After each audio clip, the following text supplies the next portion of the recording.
Com uma legião de fãs em mais de 15 anos de carreira, Hayley Williams já viveu muita coisa, mas ainda segue guiando sua música como se tivesse um universo todo a explorar. A menina do Mississippi, que aos 14 anos de idade assinou com uma grande gravadora, sempre usou a música como um escudo contra a fama, expressando nas suas músicas e mensagens experiências especialmente corriqueiras e óbvias a qualquer adolescente em seu descobrimento.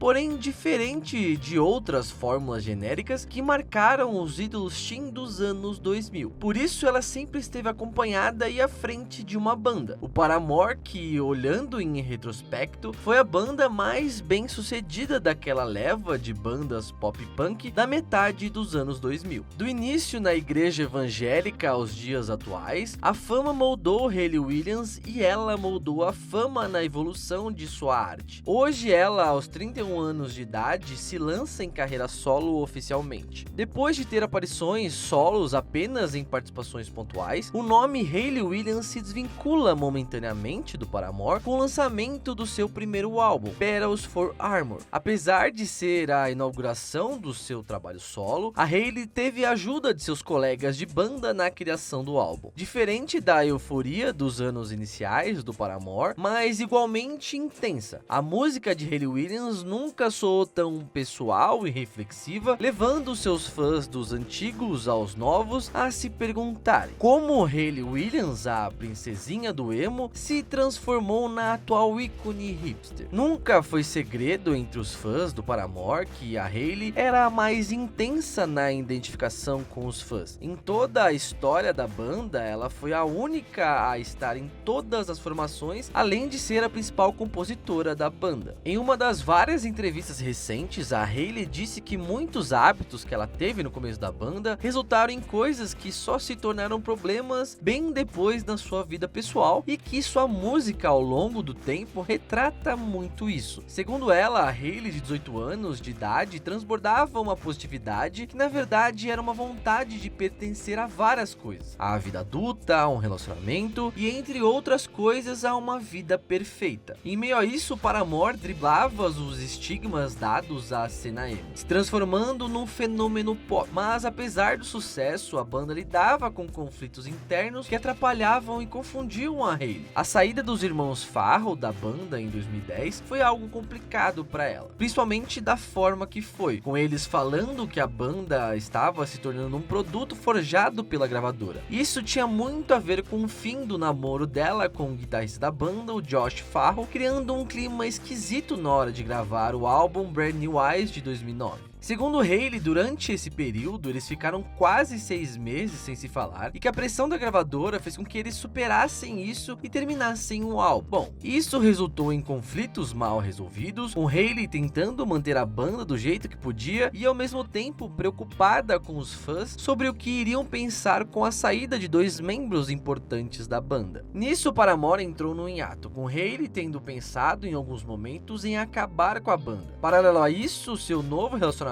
com o guitarrista Chad Gilbert do New Found Glory ia se intensificando e com isso tendo alguns problemas. Depois de quase 10 anos de namoro, eles se casaram em 2016, mas se divorciaram em 2017 depois de longas discussões e uma traição de Chad. Sobre isso, a Hayley diz que às vezes até hoje é meio difícil de superar o que aconteceu com seu relacionamento com o Chad. Isso porque o Chad já namorava quando conheceu a Hayley, então ela meio que participou de uma traição e terminou o seu relacionamento por causa de outra traição. Em entrevistas recentes, ela disse que carrega até hoje reflexões sobre isso, e que esses sentimentos estão presentes em Petals for Armor, como na música Dead Horse, onde ela diz: "Eu tive o que mereci, eu fui a outra mulher primeiro". Se ao longo do tempo a Hayley foi perdendo a sua alegria inabalável, entre aspas, com a banda ela tomou novos rumos criativos e sonoros. A década de 2010 mostrou que o Paramore soube soube muito bem conservar o necessário de suas essências e flertar com novas possibilidades. Assim, com 2 álbuns lançados nesse período, a banda incorporou o pop alternativo à sua sonoridade. Na promoção do primeiro deles, o homônimo Paramore de 2013, a Hayley disse que estava ouvindo muito Al Jay e outros artistas eletrônicos alternativos da época. O resultado foi um álbum que soava com a mesma intensidade e refrões empolgantes dos primeiros trabalhos da banda, mas que também tinham uma vibe épica nova, mais madura. Já no segundo álbum de 2017, a banda fez seu álbum mais descolado do som do começo de carreira, buscando referências no synth pop dos anos 80 e no dream pop eletrônico dos anos 2010. Nesse álbum, a Hayley disse ter se exposto muito emocionalmente também. Talvez por isso o álbum tenha uma abordagem mais feliz e colorida, equilibrando esse clima. Por ser um momento muito marcante na vida dela, ela tem as iniciais do álbum tatuada no pulso e uma relação intensa com esse trabalho. Porém, algumas coisas ela não gosta de relembrar, como a música Tell Me How presente no disco, uma das mais melancólicas. Ela disse que não consegue escutar essa música por fazê-la lembrar de coisas que ela ainda não superou. Por causa disso, a banda nunca tocou Tell Me How ao vivo. Na época, a crítica destacou esse momento da carreira do Paramore como não só uma mudança sonora, mas de direcionamento de carreira. A volta do baterista do Zac Farro para gravar o disco deu uma confiança a mais a Hayley nessa nova fase dela. A partir daí, ela se sentiu mais à vontade a interagir com a cena alternativa moderna socialmente também. Foi durante a turnê desse álbum que a Hayley anunciou seu divórcio. Foi um momento difícil, mas também muito marcante para ela. Problemas com o álcool começaram a aparecer, distúrbios alimentares também. Além disso, a depressão foi um outro duro obstáculo. Porém, a música ainda era um porto seguro para ela, não só pelo contato com os fãs, mas também com outros nomes da música atual, que na real foram muito influenciadas por ela e que se aproximaram de Hayley nessa fase atual mais alternativa dela. Uma galera como Soccer Mommy, Phoebe Bridgers, Churches e Lucy Dacus tiveram no seu contato com Hayley uma experiência que motivou a própria Hayley a ver sua carreira com novos olhos. Então, meio que sem querer, ela ganhou sua credencial hipster de ícone para essa geração, ao mesmo tempo que ela também se influenciou por essa cena. Após procurar ajuda médica e começar uma terapia intensiva, a Hayley trouxe para sua música essa nova perspectiva para suas emoções. Pensando em como trazer novas ideias, a Hayley disse que por meio de uma sugestão da sua psicóloga, que ela teve a ideia de se lançar solo, que talvez as coisas que ela estava tentando expressar fariam mais sentido sob o seu nome em um processo mais pessoal e menos burocrático do que uma banda. Porém, para essa nova iniciativa, ela contou com o apoio do baixista, o Joey Howard, que toca com o Paramore nas turnês, e o guitarrista e seu colega de banda, Taylor York. Ou seja, é um trabalho solo, mas com as mesmas pessoas do Paramore. Ela disse que escolheu fazer assim porque precisava de pessoas que ela confiasse muito para estar com ela nesses novos caminhos. Por estar trabalhando com seus colegas de banda, ela foi questionada em entrevistas sobre o futuro do Paramore também. Ela disse que o Paramore é sua banda favorita e que, apesar de ter se lançado solo, a banda é sua prioridade. Chegou a surgir até um rumor de que ela teria dito que o Paramore voltaria ao pop punk no próximo álbum da banda, mas a própria Hayley desmentiu isso e comentou que nunca foi o foco deles ser pop punk, mas sim ser Paramore. Em Petals for Armor, a Hayley usa como combustível criativo a raiva. Em uma conversa com o guitarrista Taylor York, uma vez ela disse que ouviu que a raiva não era ruim nem boa, mas sim um sentimento que é verdadeiro. Falando sobre o álbum, ela disse que pensou nisso também, porque ela sentia que desde a época em que ela tinha que parecer, entre aspas, feliz, explorar sentimentos diferentes como a raiva era algo limitado a ela. Na visão dela, a raiva e a reflexão sobre isso também sempre foi negado às mulheres artistas. Isso porque uma mulher falar sobre raiva poderia soar como histeria ou um surto. Expandindo a sua ideia em torno disso, ela se inspirou em nomes como Alanis Morissette e Fiona Apple, que abordam essas questões. Assim, ela já abre o novo álbum com a frase "raiva é uma coisa silenciosa", acompanhando o clima mais reflexivo e pessoal do álbum. Ela trouxe uma sonoridade mais desacelerada e contemplativa em comparação ao disco anterior do Paramore. No mix de indie pop e rock alternativo, ela lançou o álbum Petals for Armor em 8 de maio. Ela não quis adiar devido à situação atual, porque, segundo ela, música tem sido importante nesse desses dias para ela e que ela deseja isso aos seus fãs. Como uma grande artista, a Hailey se inspirou na sua melhora pessoal para transmitir através de sua música que tudo bem ser vulnerável e sentir as coisas à flor da pele. Assim, ela traz não um ponto final, mas uma continuação sobre que artista e que pessoa ela quer ser. Seja emo ou hipster, Hayley Williams soa verdadeira como nunca e mesmo assim se mostra disposta a evoluir cada vez mais.